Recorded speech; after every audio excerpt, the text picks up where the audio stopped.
Okay. Is my microphone working? Uh-huh. Hi. Just want to be sure you're awake. Thank you. I first of all want to thank you because one of the most significant things that a human being can do is to pass something on to young people, because we have some really interesting challenges in this world, and we've heard about some of them today. So I'm very grateful to be here to be able to do this. Now, I have been told that I'm going to take 15 minutes to tell you about some of the secrets that I've learned to live a fulfilled life that has taken me 70 years. So, I will try to do my best. But the answer is on this first slide. And I will build on that a little bit, the pursuit of purpose. I'm the oldest of 10 children. I grew up in New Jersey and New York City.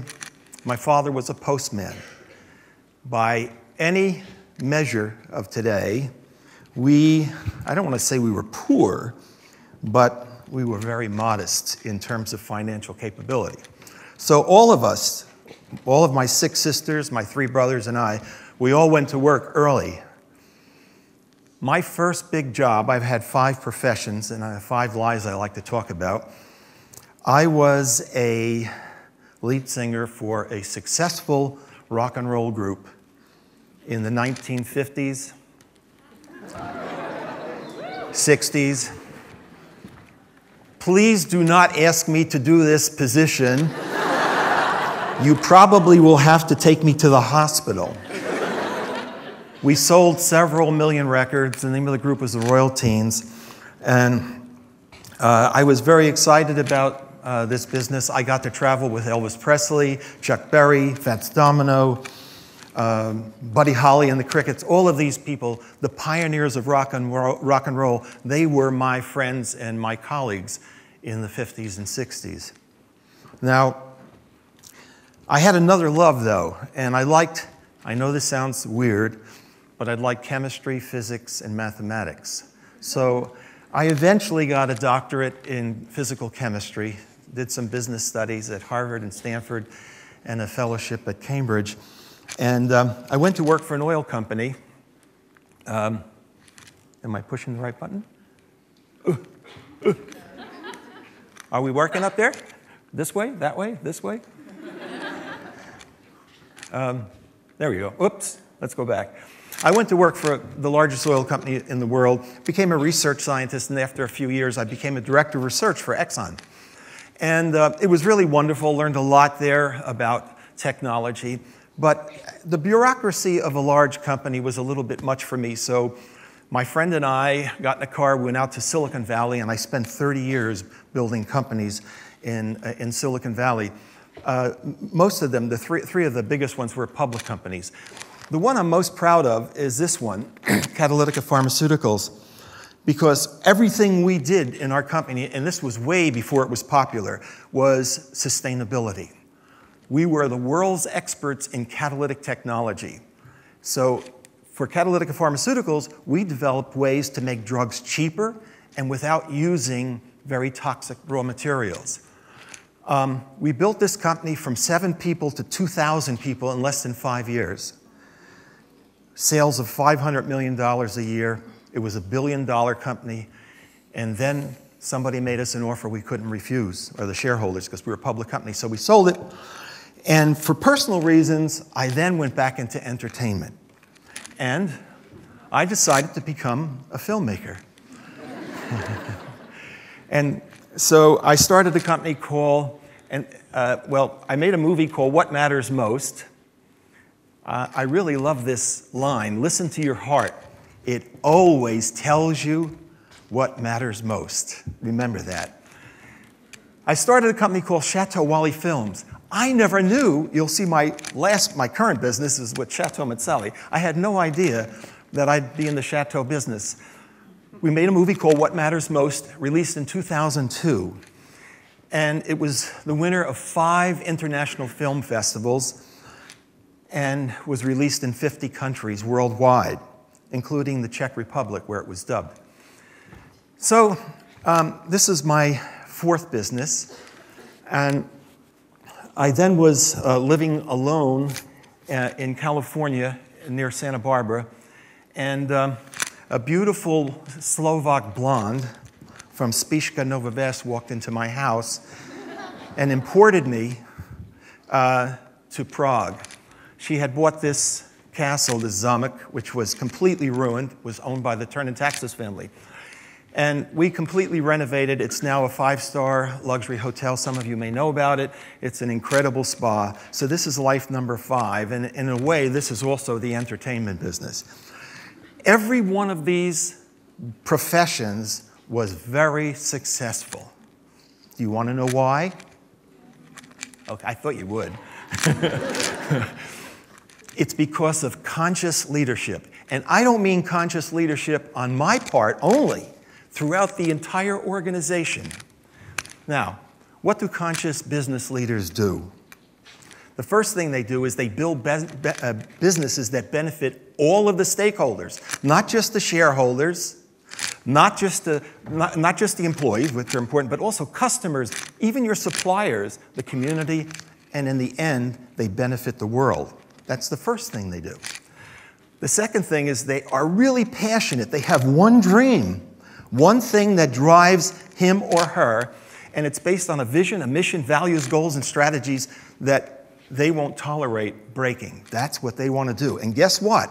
When you have one dream and you're really passionate about it, it's contagious. It's very contagious. It inspires stakeholders to follow and build on that one dream. Even your competitors start to mimic you. They start to imitate you. And why do they do that? Because you can't stay away from a dream that's important. Now, how do they do this? It's simple. All you got to do is have personal and professional fulfillment. You have to be happy. Everybody wants to be happy. What is happiness? If you look up in any dictionary, you'll get something like this. It's a state of mind characterized by feelings of contentment, satisfaction, and joy. But guess what? Happiness can never be a goal. You cannot say to yourself, I'm going to do something to make myself happy. You might be able to go buy a new dress or a new suit or a new car and feel happy for a couple of weeks, but you can't buy long-term happiness. Even Aristotle concluded this over 2,000 years ago.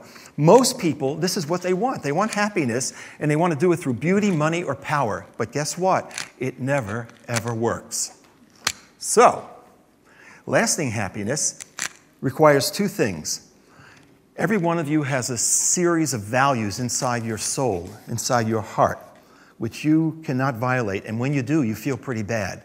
So you have to follow your personal values. But that's not enough to give you long-lasting happiness. There's one other thing you have to do, and that is to continuously pursue your sense of purpose. Every one of you sitting here, me, all of us, we have a sense of purpose that we were meant to implement in this world. Now, what is your purpose? Well, the French call it raison d'être, which means your reason for being. It's applying your essence to create a value for both you, and this is important, not just you, but the world as well. What do I mean by essence? It's a fundamental skill that differentiates you from everybody else. Every single person sitting here right now has something in them that makes them better than everybody else around them. Something that they can do better. And when you know what that is, and you connect it with a need, a value in the world, it generates passion. Some of the people you saw today, all of the people you saw today have done that. That's why you saw that passion. The power of passion is incredible. It's energy that results from focusing, as I say, this essence on something important in the world. It's a force that evaporates fear, anxiety, and it unleashes incredible creativity. You can solve very tough problems. It can change the world, and it has. It has changed the world many times before. That's what passion can do. Now, if you take away anything from my presentation, please remember, as much as you can, this is what I call my happiness equation. This is how you become happy. The first thing you do, you have an obligation to think, to meditate, to understand what is your personal essence. What is it that you do better than most people around you that differentiates you? You want to know something? Paulo Coelho, the author of The Alchemist, he has a quote, and I won't remember it exactly, but it's something like this. When you're young, somewhere between the ages of 5 and 15, you know exactly what that purpose is. You can't articulate it the way you would as an adult, but you know what it is. But as you grow older, the world, with all of its noise, teachers, parents, whatever the case may be, meaning well, they may tell you, hey, you want to be an artist? You're never going to make money as an artist. Why don't you be a lawyer? Or a business person or something. And many people get talked out of their purpose. But you know what it is, and you can recapture it, even if you lost it. When you connect that purpose with a need, when you connect your essence with a need, you get the purpose, it generates passion, and as I said before, you will have incredible creativity. The right side of your brain will swell like this. You'll be able to solve some of the toughest problems you can imagine, and that always leads to innovation. And innovation means applying something new for the purpose of a return. And that return could be financial, it could be spiritual, it could be psychological, emotional, or a combination of all of them. And when you do that, you will feel grateful. You'll feel grateful. And when you feel grateful, gratitude is the absolute necessary thing for long-term happiness. That's how you get it. So that's the equation. That's what you got to do. There are 5 things that I think are kind of important in mapping out your strategy. By the way, all of this stuff in much more expanded form will be in a book that will be published later this year by me, and it's called Business May Be Your Life, but Your Life is Your Business. And it's how to live a more fulfilled life, both personally and professionally. They have to fit together. So the first thing is, if you haven't seen it so far, is this: you need to find out, what do you do that's really good? What's really your special gift? Okay? And then you have to connect it with the greater good. You have to solve a problem that's important in this world. And do not be distracted by trying to make a lot of money. Everything I've ever done in my life, I made money because I was passionate about doing something. I never set out to make money. Take the movie itself. That movie, everybody told us, less than 1% of all movies that are ever made are distributed. I didn't know anything about making movies. This was for a personal reason I did that. And it got distributed because I was doing it for a greater purpose. Now, you should have a reasonable probability of success. You don't want to work on something that's going to be successful long after you're dead. It would be really nice if you can get some positive feedback, even if it's a tough thing to do. Okay? And finally, well, not finally, but fair level of autonomy. None of us who want to really feel happy and successful want somebody to tell us how to do their job. You need to have a reasonable level of autonomy in doing that job. And then finally, you have to share in the success. And as I said earlier, that could be financial, it could be emotional, it could be psychological, it could be spiritual, or all of them. But don't be driven only by wanting to make a lot of money. That can be a distraction. And you might even make money, but I would tell you that you probably will not be completely long-term happy. Final thoughts. I have 3 daughters. 3 lovely daughters. They're princesses. One is 45 years old, one is 35 years old, and one is 5 years old. Julia speaks fluent English. She speaks fluent Czech. And when she comes to see her relatives here in Slovakia, all of a sudden she switches to Slovak. When I try to speak even the slightest amount of Czech, she's constantly correcting me. So I don't dare do that. But here's what I tell my 3 daughters. And please listen to these comments because I think they are really, really essential in whatever you do, whatever your age is, and going forward. So the first is, don't waste your time trying to live somebody else's life. If somebody tells you you need to be a scientist, a doctor, or whatever, and you don't really feel that inside, don't even waste a day trying to do it. No matter who told you, you can't do it. The second is, don't be trapped by dogma, living blindly with other people's thoughts. You must listen to other people.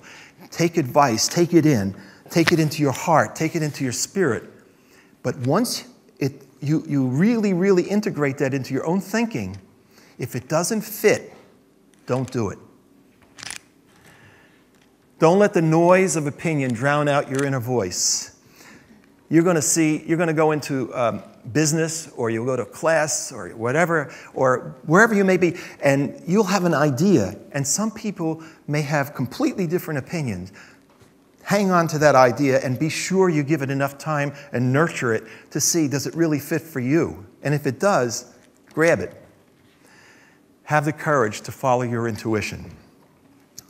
So this is what I do with my kids, and what I've told you in the last 15 minutes, we're over time now, is a distillation of what I've learned, and I hope that you can go away from here taking just one simple idea that might make a little bit of a difference in your life. Thank you.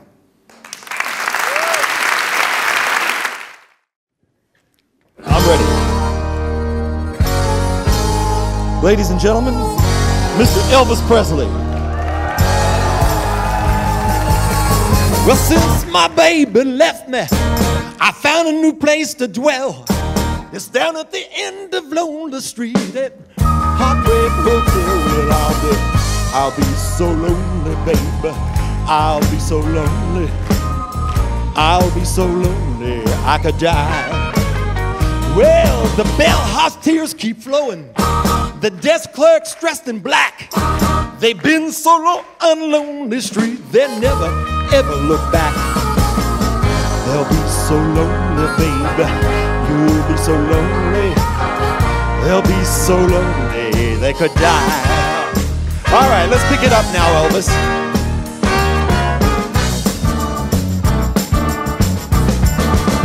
You ain't nothing but a hound dog, crying all the time. You ain't nothing but a hound dog, crying all the time. Well, you ain't never caught a rabbit, and you ain't no friend of mine. Well, you said you was high class, but that was just a lie. Yes, you said you was high class, but that was just a lie. Well, you ain't never caught a rabbit, and you ain't no friend of mine. All right. One more. Let's do one more.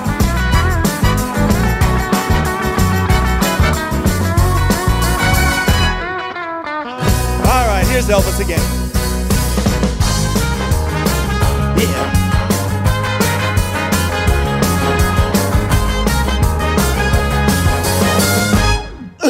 I'm all shook up, yeah, yeah.